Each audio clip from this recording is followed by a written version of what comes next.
तो आज हम लोग देखेंगे पॉलिनोमियल्स। ठीक है, पॉलिनोमियल्स बहुत सारे स्टूडेंट्स के लिए कंफ्यूजन ही रह जाता है। कुछ बच्चे बस इसको पास करने के लिए इस्तेमाल करना चाहते हैं, बट उनकी अंडरस्टैंडिंग कमजोर रह जाती है इन 9th स्टैंडर्ड।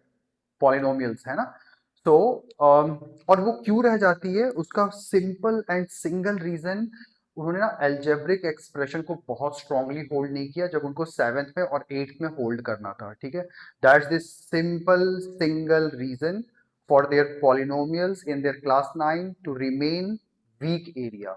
ठीक है, और यदि पॉलिनोमियल आपका वीक रह जाएगा तो फिर आप मान के चलो आपका क्वाड्रेटिक इक्वेशंस एंड फिर linear equation in two variables everything will be dependent on that, है ना। फिर वो सब कुछ आपका कमजोर रह जाएगा। सो मेक श्योर करिए, यदि आप 7th 8th में आपने अलजेब्रिक एक्सप्रेशन को बहुत स्ट्रांग नहीं किया था, यहाँ पे आप पॉलिनोमियल्स के थ्रू उस अलजेब्रिक एक्सप्रेशन वाले पार्ट को भी आप बहुत स्ट्रांग कर लीजिए, सो दैट आपको आगे क्वाड्रेटिक इक्वेशंस एंड एवरीथिंग जो है वो आपके लिए केक वॉक हो जाए। ठीक है, तो चलिए देखते हैं हम लोग पॉलिनोमियल्स क्या है। देखिए पॉलिनोमियल्स ना, it's a type of algebraic expression only. ठीक है, अब ये क्या होता है और कैसे होता है हम लोग सब देखते हैं। देखिए आपने ऐसा कुछ जरूर देखा होगा, 3x³ minus 4x² plus 5x plus may be 6, something like that. आपने देखा है? यदि आपने देखा है तो इसे ही हम कहते हैं अलजेब्रिक एक्सप्रेशन। ठीक है, अब अलजेब्रिक एक्सप्रेशन क्या होता है? तो देखिए अलजेब्रिक एक्सप्रेशन का मतलब है जब हम कुछ कांस्टेंट टर्म एंड कुछ वेरिएबल विथ सम कोएफिशिएंट, हम लोग जब इन चीजों को मिलाते हैं with plus and minus sign, हम इसे एक अलजेब्रिक एक्सप्रेशन कहते हैं। ठीक है, यहाँ पे देखिए माइनस प्लस प्लस से क्या जुड़ा हुआ है, 3x³, 4x², 5x एंड 6। ठीक है, और ये सारे क्या हो गए, ये टर्म्स हो गए, ये टर्म है, this is a term, this is a term, है ना। तो इस वाले एक्सप्रेशन में आप कह सकते हैं यू हैव 4 टर्म्स। ठीक है, नाउ इनको हम पावर कहते हैं, 3 पावर है, यहाँ 2 पावर है, यहाँ पे 1 पावर है, right. So if there is nothing, it means there is one power, right? So यहाँ पे 1 है पावर और यहाँ पे कोई पावर नहीं है, right? So हम बोलेंगे सर यहाँ पे तो कोई पावर नहीं है, बट ऐसा नहीं है, यहाँ भी पावर है। वो धीरे धीरे हम देखेंगे कि कौन सा पावर है और क्या, कहाँ पे पावर है वो। अब देखिए ये 3 को हम क्या कहते हैं, इसके ऊपर बात करते हैं। ये जो 3 है या फिर -4 है या जो 5 है, इसे हम क्या कहते हैं? तो देखिए वेरिएबल के साथ यदि कुछ हम नंबर्स लगाते हैं, उसे हम कहते हैं कोएफिशिएंट। उसे हम क्या कहेंगे? कोएफिशिएंट कहेंगे। ठीक है, तो यहाँ पे x³ के लिए जो कोएफिशिएंट है वो हो गया +3, x² के लिए जो कोएफिशिएंट है वो हो गया -4। Mind it, you need to tell what is the sign of your coefficient. ठीक है, without sign coefficient doesn't exist, so you need to tell x का कोएफिशिएंट +5 है। ठीक है, और फिर यहाँ पे तो कोई हमें वेरिएबल वैसा दिख नहीं रहा है, तो यहाँ पे कोई कोएफिशिएंट हम कहेंगे भी नहीं। अब देखिए वेरिएबल, वेरिएबल का मतलब ऐसी चीज जिसका वैल्यू वेरी करता है। अब वेरी किसका करेगा? 3 का वैल्यू वेरी कर सकता है क्या? 6 का वैल्यू वेरी कर सकता है क्या? नहीं कर सकता है। But A B C X Y Z, इन सब का वैल्यू क्या कर सकता है? वेरी कर सकता है। क्यों? क्योंकि ये कोई कांस्टेंट टर्म तो है ही नहीं, ये तो वेरिएबल है, राइट। इफ आप a इज इक्वल टू 1 दीजिएगा तो उसका वैल्यू 1 हो गया, a इज इक्वल टू -1 दीजिएगा तो a का वैल्यू -1 हो गया। सो ऑल दीज अल्फाबेट्स, ये जो अल्फाबेट यूज हो रहे हैं ना, this is your variable. x हो सकता है, a हो सकता है, z हो सकता है, कुछ भी हो सकता है। ठीक है, so all these are variable and then what is your constant। तो कांस्टेंट का मतलब जो फिक्स है, जिसके वैल्यू को आप चेंज नहीं कर सकते हैं। ठीक है, अब आप सोच के देखिए, क्या यहाँ पे जो 6 लिखा है, इस 6 का वैल्यू कुछ और हो सकता है क्या? नहीं हो सकता है ना। 6 का मतलब 6 है, तो 1 2 0 6 ये सारे क्या हो गए? कांस्टेंट हो गए। ठीक है, अब इन सारी चीजों को मिला करके ही हम, हमारा क्या बनता है? अलजेब्रिक एक्सप्रेशन बनता है। और पॉलिनोमियल्स क्या है? वो भी एक टाइप का अलजेब्रिक एक्सप्रेशन ही है, लेकिन किस टाइप का अलजेब्रिक एक्सप्रेशन है वो इंपॉर्टेंट है ना। तो पॉलिनोमियल वो एल्जेब्रिक एक्सप्रेशन है जिसमें कोई भी पावर ना तो फ्रैक्शन में होना चाहिए और ना ही निगेटिव होना चाहिए, मतलब होल नंबर होना चाहिए। ठीक है, it can be 0, it can be 1, it can be 100, it can be 200, it can be anything, but it can't be 1/2। ठीक है, अब जैसे हम थोड़ी बात करते हैं इसके ऊपर। मान लीजिए आपके पास लिखा हुआ है -3x⁻² 1/2 +4।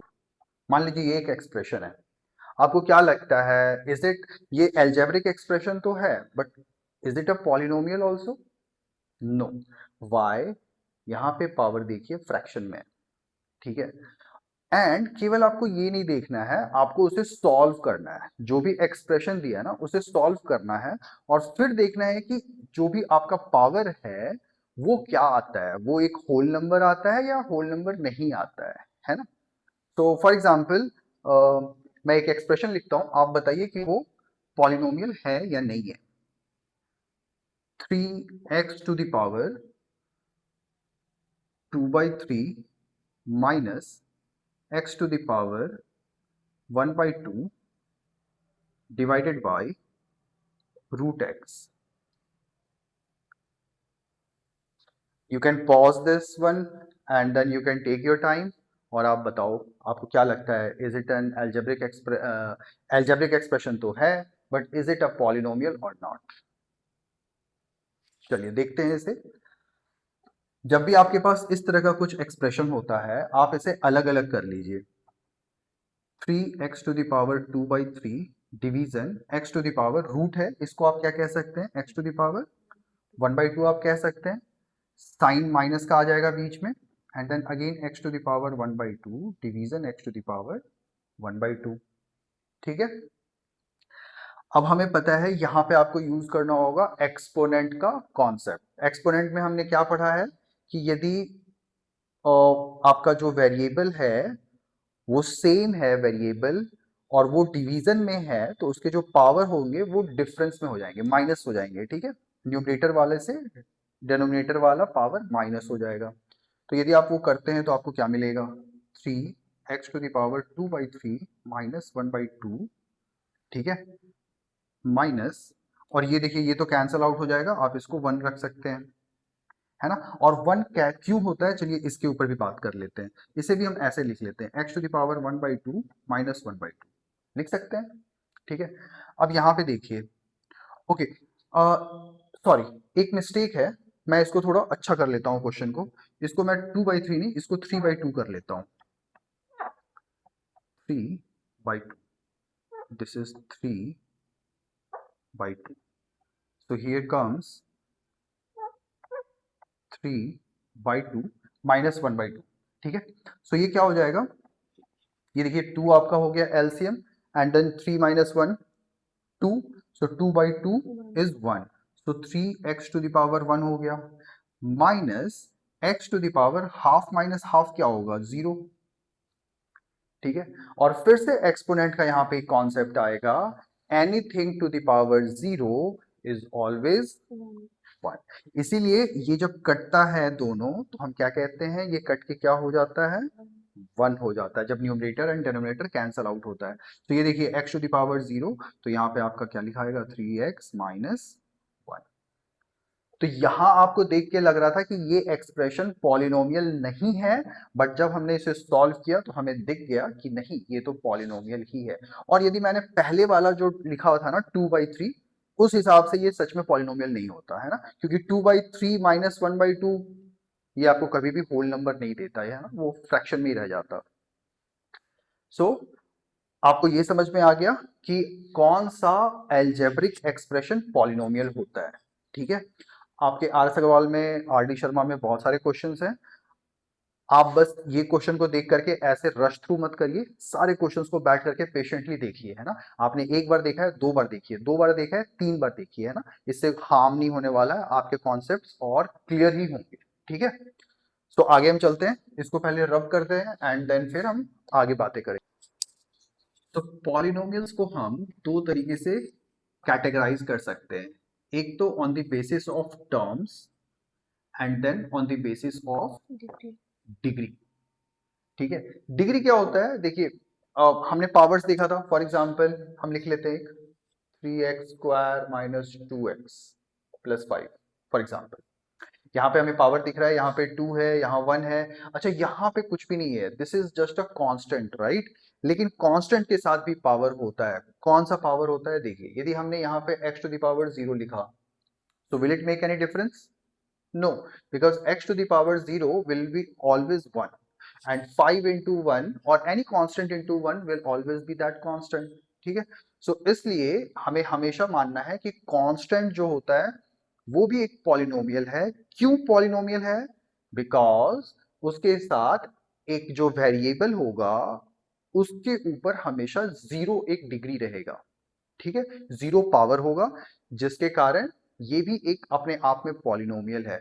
फॉर एग्जाम्पल किसी ने बोला 5 इज अ पॉलिनोमियल और नॉट, -5 इज है या नहीं है, किसी ने पूछा -100 इज अ पॉलिनोमियल और नॉट, आप कहेंगे yes this is a polynomial. And ये कौन से टाइप का पॉलिनोमियल है? So this is a constant polynomial. ठीक है, कांस्टेंट पॉलिनोमियल का मतलब इनके साथ छुपा हुआ है x टू द पावर 0। ठीक है, आप किसी को भी ये समझा सकते हैं, बता सकते हैं आप। ठीक है, ठीक है, अब हम बातें क्या कर रहे हैं, टर्म्स के हिसाब से और डिग्री के हिसाब से हम पॉलिनोमियल्स को कैटेगराइज करते हैं। देखिए, टर्म्स का मतलब है ये एक टर्म है, मैंने बताया था ये एक टर्म है और ये एक टर्म है। ठीक है, सो यदि हम इस पॉलिनोमियल की बात करें तो इसमें हमारे पास 3 टर्म है, बट हो सकता है ना ये भी तो एक अलजेब्रिक एक्सप्रेशन था जो पॉलिनोमियल है, इसमें तो टर्म एक है ना, किसी में 2 भी हो सकता है। सो टर्म्स के हिसाब से हम कहते हैं मोनोमियल, बाइनोमियल एंड ट्राइनोमियल। मतलब यदि केवल एक टर्म है हम उसे मोनोमियल कहेंगे, यदि 2 है तो बाइनोमियल कहेंगे, और 3 है तो ट्राइनोमियल कहेंगे। एंड सिमिलरली डिग्री के ऊपर आते हैं, तो डिग्री का मतलब जो पावर होते हैं, पावर में जो हाईएस्ट पावर होता है उसे हम डिग्री ऑफ दैट पॉलिनोमियल कहते हैं।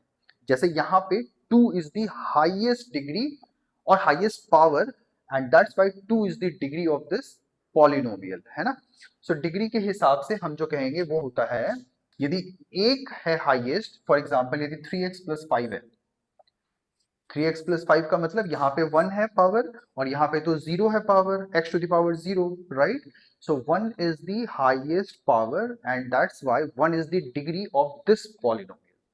तो जिस पॉलिनोमियल में एक डिग्री होगी उसे हम कहेंगे लीनियर। Linear polynomial. जिस पॉलिनोमियल में 2 होगी डिग्री उसे हम कहेंगे क्वाड्रेटिक पॉलिनोमियल, है ना। एंड जिसमें 3 होगी हाईएस्ट पावर उसे हम क्या कहेंगे अंशिका? क्यूबिक। क्यूबिक पॉलिनोमियल कहेंगे। ठीक है, सो बस आपको इतना ही जानना है और कुछ भी नहीं है। सो ये टर्म्स एंड डिग्री के हिसाब से आप पॉलिनोमियल का क्लासिफिकेशन कर सकते हैं। ठीक है, अब हम आ जाते हैं कुछ मजबूत मुद्दों पे, है ना। मजबूत मुद्दों पे क्या आते हैं, देखिए किसी भी पॉलिनोमियल्स को जब हम रिप्रेजेंट करते हैं तो हम ना उसे, जैसे यही एक्सप्रेशन था तो इसे हम ना p of x is equal to करके हम ये कहेंगे, है ना, -2x प्लस 5। ये पॉलिनोमियल्स बताने का तरीका है, आप p ऑफ x कह लो, g x कह लो, r x कह लो, t x कह लो, आपको जो मन में आता है आप वो कह लो। ठीक है, बस ये बताने का एक तरीका है, रिप्रेजेंट करने का तरीका है। So p of x is equal to 3x² minus 2x plus 5, ये हमने पॉलिनोमियल को बताया कि दिस इज अ पॉलिनोमियल। अब आपसे कोई पूछ सकता है ठीक है इस पॉलिनोमियल का वैल्यू निकालो, वैल्यू निकालो तब when x is equal to -1 and x is equal to -2, something like that बोल सकते हैं। हम तो कुछ भी वैल्यू डाल सकते हैं x का, राइट। क्वेश्चन में बोला कि x इज इक्वल टू 1 है और x इज इक्वल टू -2 है, तब इनका वैल्यू निकालिए। तो आप क्या करोगे, पहले p ऑफ 1 निकालोगे। जब x का वैल्यू हमने 1 डाला तो यहाँ पे क्या हो जाएगा, 3 इंटू 1 का स्क्वायर माइनस 2 इंटू 1 प्लस 5, 3 का 3 हो गया, -2 plus 5, 3 -2 1, plus 5। 6 is the value when p का when p of x is 1, है ना। जब हमने वैल्यू x का 1 डाला तो वैल्यू क्या आया उस पॉलिनोमियल का, 6 आ गया, ठीक है। सो p ऑफ 1 इज 6, हम ये ऐसे कह सकते हैं। अब है p ऑफ -2, इसके लिए भी निकाल लेते हैं। 3 इंटू -2 स्क्वायर -2 प्लस 5, ये क्या हो जाएगा, -2 into -2 4, 4 into 3 12, minus this is minus into minus plus, 2 2s are 4 plus 5, 12 4 16, 16 5 21। So p of -2 is 21। तो इस तरह से आप वैल्यू निकाल सकते हैं, है ना। अब यदि आपने वैल्यू निकालना सीख लिया तो अब आपको क्या यहाँ पे सीखना है, जीरो क्या होता है ऑफ द पॉलिनोमियल, ठीक है। मैं इसको रब करता हूं और फिर हम लोग जीरो पे बात करते हैं। जीरो ऑफ पॉलिनोमियल, देखिए बड़ा मजबूत सही कॉन्सेप्ट है ना, बहुत इंपॉर्टेंट कॉन्सेप्ट है, इसे आप स्किप तो कर ही नहीं सकते हैं। यदि पॉलिनोमियल आपको अच्छा करना है, you need to make sure you understand zero of a polynomial by your heart, है ना, ठीक है। तो जीरो ऑफ अ पॉलिनोमियल क्या है, देखिए जीरो ऑफ अ पॉलिनोमियल का मतलब बड़ा सिंपल है। मेरे हिंदी में जो मैं बोल रहा हूं ना, आप बस उसे ध्यान दीजिए और आपको आराम से ये बात समझ में आ जाएगी, ठीक है। हमने वैल्यू निकालना सीख लिया था पॉलिनोमियल का, ठीक है। अब हम उस वैल्यू की बात करेंगे जिस वैल्यू को रखने के बाद उस पॉलिनोमियल का वैल्यू जीरो हो जाए। मतलब मैंने क्या बोला, जैसे यहां पे px है, p of x is let's say x cube minus 2x square plus 3x plus 4 है, ठीक है। अब यदि आपको इस पॉलिनोमियल का जीरो निकालना है, इसका मतलब आपको वो x का वैल्यू निकालना है जिसको रखने के बाद ये एक्सप्रेशन पूरा का पूरा जीरो हो जाए, ठीक है। अब देखिए, अब इस वाले एक्सप्रेशन में तो निकालना थोड़ा सा कठिन है कि डायरेक्टली जीरो निकालना है, तो थोड़ा आपको टफ आएगा। लेकिन हम ये आपसे क्वेश्चन ऐसे इसमें बन सकता है कि check whether 1 is zero of P X और नॉट। मतलब यदि हमने 1 डाला p ऑफ 1, तो इसका वैल्यू जीरो यदि हो गया तो हम कह सकते हैं कि हाँ भाई 1 जो है वो जीरो ऑफ दिस पॉलिनोमियल है। तो हम चेक करेंगे, जैसे p ऑफ 1 हम डालेंगे 1 minus 2 plus 3 plus 4, it will be 7 8 minus 2 6। so नहीं, so 1 is not the zero of this polynomial। तो हम एक एग्जांपल लेते हैं, जैसे px is equal to 2x plus 5, ठीक है। अब 2x plus 5 है, यहाँ पे इसका यदि हमें जीरो निकालना है, ये आसान है, क्योंकि हमें करना क्या होता है, ये जो पॉलिनोमियल है 2x plus 5, इसको आप जीरो के बराबर कर दीजिए, क्योंकि फाइनली तो हम यही जीरो करने वाले हैं, राइट। इसका वैल्यू जीरो आना चाहिए, तो हम इसको जीरो करके x का वैल्यू निकाल लेते हैं। तो यहां से क्या आ जाएगा, 2x is equal to -5 and x is equal to -5/2। Now if you put p of -5/2, आप करके देखेंगे, 2 into -5/2 plus 5, 2 2 cancel, -5 plus 5 cancel, zero हो गया। सो इस तरीके से आप निकाल सकते हैं। क्वाड्रेटिक का निकालना है आपको, मिडिल टर्म स्प्लिट करना होगा, है ना, और उस तरीके से आप निकाल सकते हैं। चलिए एक हम बनाते हैं, चलिए एक क्वेश्चन बनाते हैं हम खुद से, क्वाड्रेटिक का इक्वेशन एक हम बनाते हैं, ठीक है। तो फॉर एग्जांपल, विजिबल अंशिका ये, ओके। सो मुझे ना एक क्वाड्रेटिक का इक्वेशन बनाना है, but I don't have book, right, और मेरे पास अभी स्मार्ट बोर्ड भी नहीं है। तो आप सोचिए कि मैं कैसे बनाऊंगा, है ना, और ये आपको सीख लेना चाहिए, आप खुद से भी बना सकते हैं, है ना। सो फॉर एग्जाम्पल मैं क्या करूंगा, देखिए क्वाड्रेटिक का मतलब क्या है, उसमें दो फैक्टर्स निकलते हैं ना, आपने मिडिल टर्म स्प्लिट किया होगा, 8 में भी किया होगा। तो क्वाड्रेटिक का क्या होता है, हमेशा दो फैक्टर निकलता है। अब वो हो सकता है, वो जो दो फैक्टर है वो सेम हो सकते हैं, है ना, या फिर वो अलग अलग भी हो सकते हैं। तो हम क्या करेंगे, हम ऐसे ही दो फैक्टर को मल्टीप्लाई कर लेंगे। एक x प्लस वन ले लेते हैं, एक x माइनस टू ले लेते हैं, ठीक है। और हम क्या करेंगे, इनको मल्टीप्लाई कर लेते हैं, तो इससे हमें क्या मिलेगा, हमें इससे क्वाड्रेटिक इक्वेशन मिल जाएगा। चलिए मल्टीप्लाई करते हैं। इससे आप यदि अलजेब्रिक एक्सप्रेशन का आपका मल्टीप्लिकेशन अच्छा नहीं है तो आप यहाँ पे सीख लीजिए, है ना। तो यहाँ पे क्या होता है, हम डिस्ट्रीब्यूटिव वे से ही करते हैं मल्टीप्लिकेशन। पहले इस x से इस पूरे x माइनस टू को करेंगे, फिर प्लस वन से पूरे x माइनस टू को करेंगे फिर से। तो चलिए करते हैं। x से किया हमने तो x square minus two x, अब x से हो गया, ये पूरा मल्टीप्लाई हो गया x minus two. Now plus one से करेंगे तो प्लस एक्स, नाउ इससे करेंगे तो प्लस माइनस माइनस हो गया, टू वन सा टू हो गया। अब इसको सॉल्व करिए, x square, this is plus minus minus, two x में से x जाएगा तो x बचेगा, साइन माइनस का आएगा, बड़ा है माइनस टू। ये देखिए आपको क्वाड्रेटिक इक्वेशन मिल गया एक, and this is polynomial also, right. So यदि हमने इसे p of x is equal to बोला, और अब आपको बोला गया कि find the zeros of this polynomial, कह सकते हैं। तो आपको क्या करना होगा, आपको इसे फैक्टराइज करना होगा, और हम इसे यदि मिडिल टर्म स्प्लिट करेंगे तो हमें x plus one into x minus two ही मिलेगा, राइट। मिडिल टर्म स्प्लिट भी आपको पता है, यदि नहीं पता है हम करेंगे, मिडिल टर्म स्प्लिट भी हम करेंगे, ठीक है। फिलहाल हम ये देखते हैं कि ये जीरोस कैसे होंगे। तो देखिए x प्लस वन एक फैक्टर है और एक x माइनस टू फैक्टर है, राइट। फैक्टर का मतलब क्या है, इसको आप समझो। फैक्टर का मतलब ये होता है, जैसे मैंने कहा 10 का फैक्टर 5 है, हम कहते हैं राइट, 10 का फैक्टर क्या है, 5 है।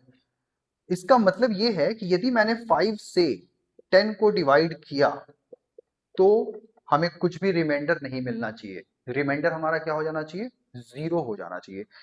सेम मीनिंग यहाँ पे ये कह रहा है, यदि आप x प्लस वन से इसको आप डिवाइड करोगे तो आपका रिमाइंडर जीरो हो जाएगा, या फिर आप x माइनस टू से डिवाइड करोगे इस पूरे को तो भी आपका रिमाइंडर जीरो हो जाएगा, है ना। हम उन चीजों को भी वेरीफाई करेंगे। फिलहाल हम ये देख लेते हैं कि क्या ये जीरो है या नहीं, और कहां से जीरो हम निकालेंगे। तो देखिए, अब x प्लस वन जो है इसको आप इक्वेट करिए जीरो से, x का वैल्यू क्या आ गया, minus one, and x minus two को इक्वेट करिए जीरो से, x इज इक्वल टू क्या आ गया, टू। अब x वन रख करके हम देखते हैं कि यहाँ पे क्या होता है, p of one, minus one, हाँ x is equal to minus one है, so p of minus one, right. So p of minus one आप रख करके देखोगे, सो यहाँ पे माइनस वन का square one, minus minus one, तो ये क्या हो जाएगा, plus one, and then minus two, it will be two minus two, हो गया। सो माइनस वन आपको मिल गया zero, zero of this polynomial. And same आप टू के साथ भी चेक करो, p ऑफ टू, ये देखिए, टू टू ज़ा four, minus two, minus two, four minus four, zero, मिल गया। सो देखिए आपके पास बड़ा आसान तरीका है, यदि आपने क्वाड्रेटिक का मिडिल टर्म स्प्लिट करना सीखा है 8 क्लास में बहुत ईमानदारी से, आप ये कर सकते हैं और आपको आराम से zero of your quadratic polynomial मिल जाएगा। लीनियर पॉलिनोमियल के लिए तो कुछ है ही नहीं, वो तो बड़ा आसान सा है, लीनियर इक्वेशन वाला है ना। तो आप ये भी निकाल सकते हैं zeros of the polynomial. And cubic के लिए आपको वो देना होगा, क्वेश्चन को सेट करने वालों को ही देना पड़ेगा कि चेक करिए whether this is zero of that polynomial और नॉट। तो आप रख करके वैल्यू देख लोगे कि ये पूरा पॉलिनोमियल जीरो आ रहा है या नहीं आ रहा है, और आप हाँ या ना बोल दोगे, ठीक है। चलिए अब आगे बढ़ने से पहले एक क्वेश्चन और देख लेते हैं हम लोग, थोड़ा सा कॉम्प्लेक्स टाइप का क्वेश्चन है, बच्चे कंफ्यूज होते हैं, इसको देखते हैं और फिर हम आगे बढ़ेंगे नेक्स्ट टॉपिक पे इसमें। सो टू एंड जीरो ये बता रहा है जीरोस ऑफ दिस पॉलिनोमियल, इसका मतलब है यदि हमने टू रखा तो भी ये पॉलिनोमियल जीरो हो जाएगा, और यदि हमने 0 रखा x का वैल्यू तो भी ये पॉलिनोमियल 0 हो जाएगा। और यदि ऐसा होता है तो इसने बोला फाइंड a एंड b। ठीक है, अब यहाँ पे a एंड b आपके दो वेरिएबल दिए हुए हैं, आपको उसका वैल्यू फाइंड करना है। ठीक है, तो हम क्या करेंगे, सिंपल, p ऑफ, जब हम 2 रखेंगे तो भी 0 होगा, that is the meaning of zeros, right. अब यदि हमने p ऑफ 2 रखा तो उसको आप देखिए कि क्या होता है। सो 2 इंटू 2 का क्यूब माइनस 5 इंटू 2 का square plus a into 2 plus b and this is equal to 0। Simple. अब देखिए ये क्या हो गया, 8 8 2 जा 16 माइनस 4 4 5 जा 20 plus 2a plus b equal to 0, right. 16 minus 20 is how much, so 2a plus b हम लिख सकते हैं इज इक्वल टू, ये माइनस 4 को जब आप उधर ले जाओगे तो क्या होगा, पॉजिटिव 4। ठीक है, आप ये लिख सकते हैं, ये पहला इक्वेशन आपको मिल गया। अच्छा देखिए, आपके पास यदि दो वेरिएबल है, आप सिंगल इक्वेशन से पूरी धरती खत्म होने के बाद भी वैल्यू नहीं निकाल सकते।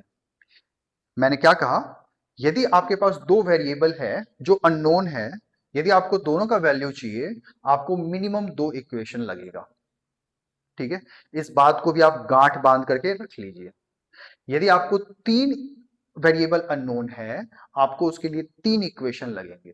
यदि उस क्वेश्चन से आप इक्वेशन नहीं बना पा रहे हैं, यदि उस क्वेश्चन में इक्वेशन बनने लायक ही नहीं है, इसका मतलब है वो क्वेश्चन ही इनकम्प्लीट या गलत है। ठीक है, अब यहां देखिए, यहां पे तो बनेगा, दूसरा इक्वेशन भी बनेगा। क्यों, ये तो हमने केवल p of 2 is equal to 0 लिया था ना। अब तो जीरो भी तो जीरोस है, इसका मतलब x का वैल्यू हम जब जीरो डालते हैं तो भी वो जीरो हो जाता है इस वाले पॉलिनोमियल के लिए। तो चलिए हम डाल करके देखते हैं। तो देखिए जीरो डालेंगे तो ये तो पूरा जीरो, यहाँ भी जीरो डालेंगे ये भी जीरो, यहाँ भी जीरो डालेंगे ये पूरा a इंटू जीरो भी जीरो हो गया। तो इसका मतलब b इज इक्वल टू केवल जीरो बचेगा आपका। आप ध्यान से समझिए इस बात को, मैंने क्या बोला, p of zero is equal to zero है, because zero is the polynomial. अब इसका मतलब है जीरो को हमें x की जगह पे प्लेस करना है। अब आपने जैसे ही यहाँ पे जीरो रखा, जीरो से आप कुछ भी मल्टीप्लाई करोगे क्या होगा, जीरो हो जाएगा। तो ये भी जीरो, ये भी जीरो, ये भी जीरो। अब b के साथ तो कुछ है ही नहीं, b is simply a constant polynomial, एक कांस्टेंट है, राइट। तो वो तो जीरो होगा नहीं, लेकिन ये पूरा पॉलिनोमियल का वैल्यू जीरो हो जाएगा, इसलिए b का वैल्यू जीरो हो गया। सिंपल। अब देखिए, यदि आपको b का वैल्यू जीरो मिल गया, मान लीजिए ये सेकंड इक्वेशन है, ये फर्स्ट इक्वेशन है, सेकंड का b is equal to zero है, इसको आप फर्स्ट पे पुट करिए, यू नो। सो लिखना यदि आप नहीं जानते हैं तो मैं आपको लिखने के लिए बता रहा हूं, substituting value of b from 2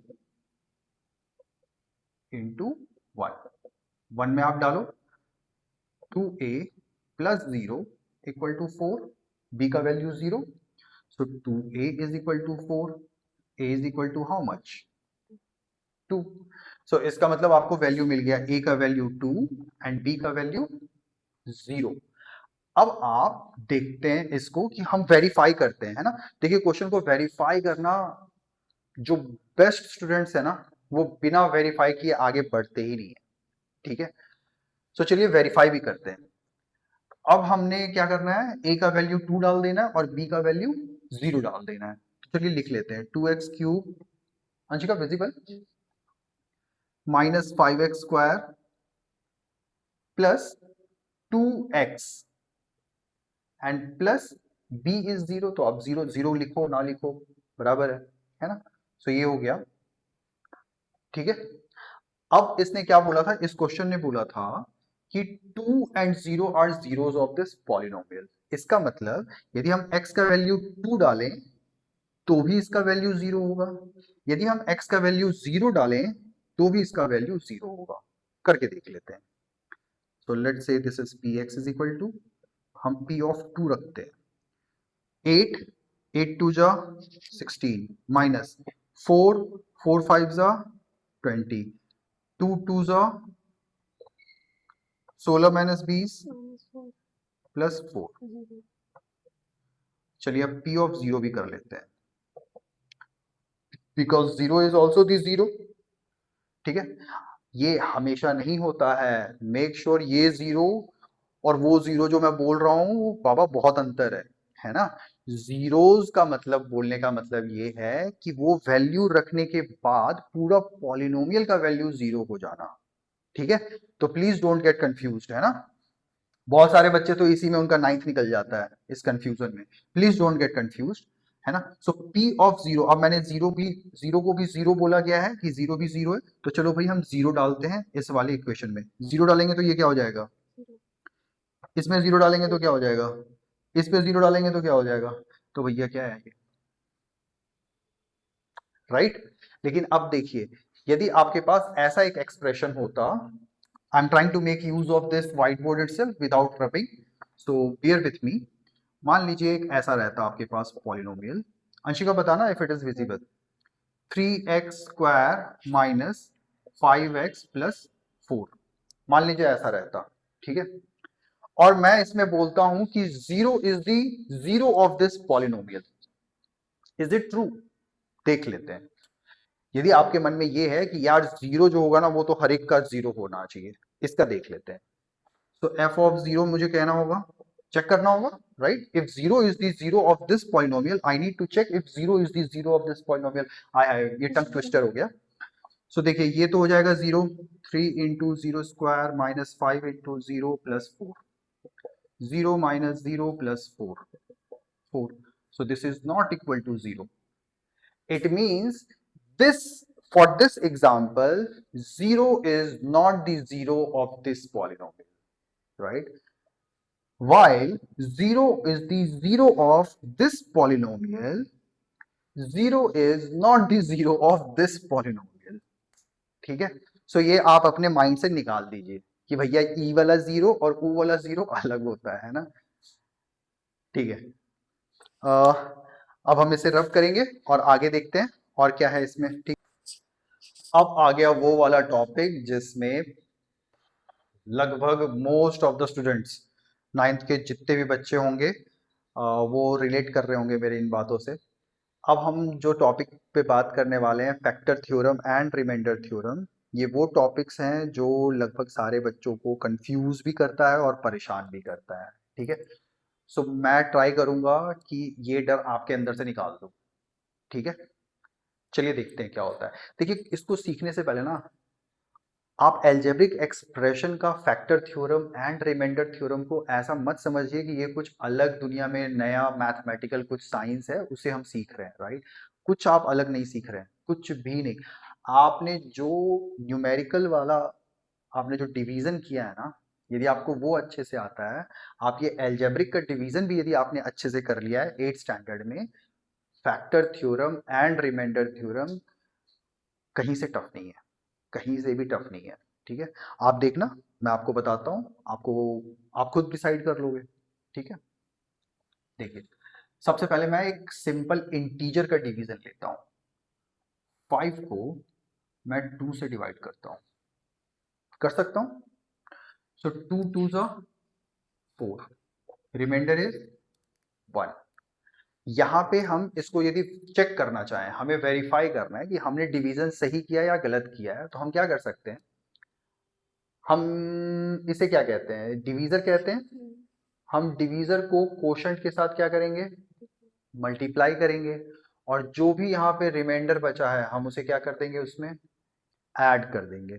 यदि ये करके डिविडेंड आ जाता है, जो बीच में लिखा रहता है उसे हम डिविडेंड कहते हैं, यदि वो आ गया तो हम समझेंगे कि हमने सही किया था। तो चेक करते हैं, 2 2 ज़ा 4 एंड 4 प्लस 1 5, इसका मतलब हमने सही किया था। ठीक है, यदि आपको ये समझ में आता है तो अब आपको कुछ भी दिक्कत नहीं होगी एल्जेब्रिक एक्सप्रेशन के डिवीजन में एंड पॉलिनोमियल्स के factor theorem and remainder theorem में। ठीक है, तो चलिए अब देखते हैं एल्जेब्रिक एक्सप्रेशन का पहले डिवीजन हम कैसे करते हैं। 8th स्टैंडर्ड में आपने किया होगा, नहीं किया है अब सीख लीजिए, नाउ इज द टाइम। मान लीजिए एक पॉलिनोमियल है px is equal to 2x square plus 3x minus 2, let's say, and एक है gx is equal to 5x plus 1। ठीक है, थोड़ा अच्छा कर लेते हैं हम इसे, ताकि करने में अच्छा लगे हमें। इसको 20 कर लेते हैं, ठीक है, एंड इसे हम 30 कर लेते हैं, एंड इसे 25 25 कर लेते हैं, ठीक है। ये करने में थोड़ा अच्छा लगेगा हमें, ठीक है, वरना करने के लिए तो हम कुछ भी कर सकते हैं ना।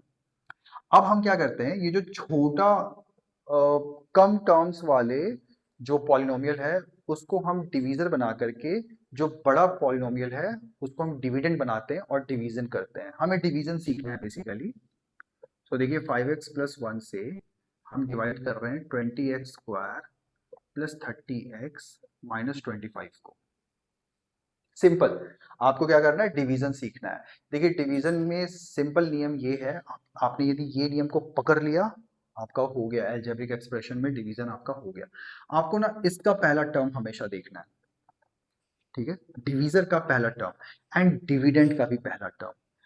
हर बार आपको यही देखना है कि ये दोनों कैसे हम एग्जैक्टली मल्टीप्लाई करके काट दें, और यदि वो कटना बंद हो गया इसका मतलब अब ये आगे डिवाइड नहीं आप कर सकते हैं, ठीक है।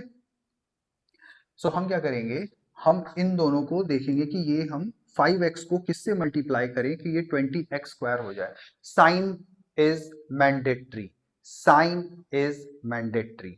आप साइन के साथ देखेंगे, है ना, तो यहाँ पे प्लस है तो ठीक है, you don't need to worry. If यहाँ पे माइनस होता तो आपको वरी करना पड़ता, आपको वो भी ध्यान देना पड़ता। सो 5x को हम कितने से मल्टीप्लाई करें कि 20x² हो जाए, ठीक है।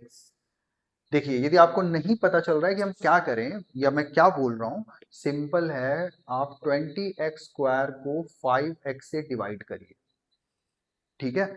यदि आप डिवाइड करेंगे तो क्या होगा, ये x और एक x इधर का कटेगा, और 5 4 जा 20 होगा, इसका मतलब कितना हो गया, 4x हो गया, ठीक है। सो 5x को आप 4x से मल्टीप्लाई करेंगे तो आपको क्या मिल जाएगा, 20x², ठीक है। हमारा जो मेन टारगेट था वो तो हमने कर लिया अचीव। लेकिन अब आप एक बात सोचिए, आपने 5, ये पूरा का पूरा एक एक्सप्रेशन है, यदि आपने 5x से 4x को मल्टीप्लाई किया है तो क्या आप 1 से मल्टीप्लाई नहीं करेंगे? यदि आप नहीं करेंगे तो आप सबसे बड़ी गलती करेंगे, तो आपको करना पड़ेगा। तो +1 इंटू 4x कितना हो गया, +4x। अब आप लिख लीजिए, और अलजेब्रिक का जो सब्ट्रैक्शन होता है वो आपको फॉलो करना है। अब सब्ट्रैक्शन में हम क्या करते हैं, यहाँ पे साइन चेंज हो जाएगा, तो साइन चेंज होके ये माइनस हो गया, ये भी माइनस हो गया। अब ये तो देखिए कट जाएगा, कट जाएगा, एंड ये हो जाएगा प्लस माइनस इज माइनस, 30 में से 4 गया 26x, and sign will be plus का रहेगा जो बड़ा है, एंड माइनस में 25 उतार दो आप। अब देखिए क्या आप 5x को किसी चीज से मल्टीप्लाई करके 26x ला सकते हैं क्या? कभी नहीं। 26x, मैं होल नंबर की बात कर रहा हूँ, है ना, डिवीजन में आप पॉइंट पॉइंट इसमें नहीं कर सकते। तो 26x बाई 5x किया, x तो कट गया बट 5 से 26 नहीं कटेगा, right, there is no whole number. So हम क्या करते हैं, यहाँ पे हमारा स्टॉप हो जाएगा डिवीजन। तो यहाँ पे क्या हो गया, this is my divisor, this is my quotient, and this is my remainder, ठीक है। अब हम इसे वेरीफाई करते हैं कि हमने सही किया या गलत किया है। तो हम क्या करेंगे, 5x+1 को मल्टीप्लाई करेंगे 4x से, और जो भी मल्टीप्लाई करके आएगा उसमें हम प्लस करेंगे 26x माइनस 25, करके देखते हैं। 5 4 ज़ा 20x² प्लस 4x, अब ये प्लस करते हैं 26x minus 25, 20x² plus 30x minus 25, check, verified, है ना। सो यदि आपने डिवीजन को अच्छे से समझ लिया, डिवीजन पे आपने कंट्रोल कर लिया, तो अब जो हम फैक्टर थ्योरम या रिमाइंडर थ्योरम नेक्स्ट क्लास में करेंगे वो आपके लिए बड़ा इजी हो जाएगा, केक वॉक हो जाएगा। तो मैं चाहता हूं कि कुछ दिन के बाद जब factor theorem and remainder theorem आए, कम से कम आपका पूरा का पूरा इसके ऊपर ना कंट्रोल आ जाए, डिवीजन के ऊपर, ठीक है। एंड बाकी जो हमने इसके पहले जो कॉन्सेप्ट्स किए थे उसका भी थोड़ा आप रिवीजन करिए, प्रैक्टिस करिए, एंड कुछ भी नहीं है, सारी चीजें इजी हो जाएंगी आपके लिए, ठीक है। So thank you for today. We'll meet in next video. Thank you.